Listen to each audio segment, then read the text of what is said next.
It's time once again for current events, and joining us is the founding editor of the Missoula Current, Martin Kidston. Martin, good morning, and I want to ask you about this audit that was held recently completed of the election results from 2020 in Missoula County. What did they find?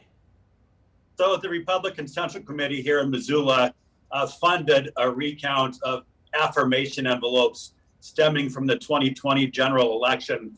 That recount yielded a difference of 71 envelopes out of more than 75,000 ballots cast. So it resulted in an error rate of just 0.09%.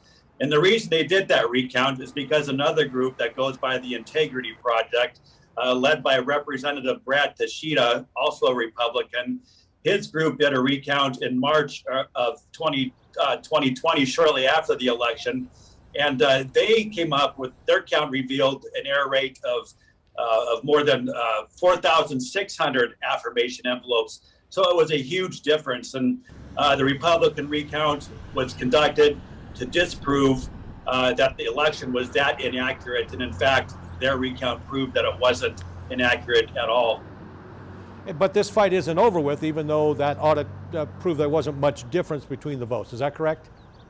Yeah, so, you know, both the county last week sent a letter to Secretary of State Christy Jacobson saying, look, the election was accurate. Our error rate of 0.09% is within the margin of error. The other group, shortly after, also sent a group to Christy Jacobson claiming that the election was a fraud and she needs to investigate. They claimed that they weren't given as many boxes to count as this other group. So it's kind of a convoluted thing, and they both look to Helena right now to say, look, the election was fair, and the other group saying, look, the election wasn't fair, and we'll see what happens next. And it sounds like election officials in Missoula County are kind of getting tired of all this criticism. Yeah, they are. You know, they work hard over there to be fair and accurate. They staff a lot of people that work very hard to be fair and accurate. And the recount proved that the election was fair. The county's count proved that the election was fair. The only thing hanging out there is this other group that says the election was not fair. So the people who work really hard to make sure our elections are fair and accurate are frustrated by these claims of fraud.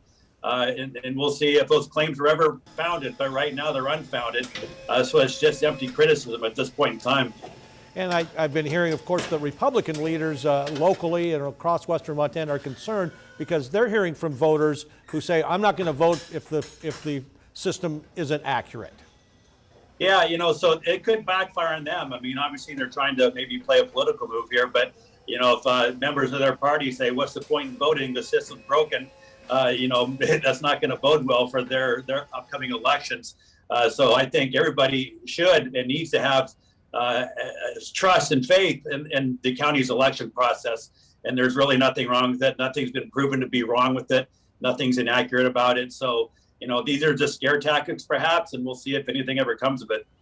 All right, Martin, we appreciate you staying on top of this. And of course, we'll continue to follow the latest chapter in this as we move along. Thanks so much for being with us. We certainly appreciate it. Thank you, Mike. Take care.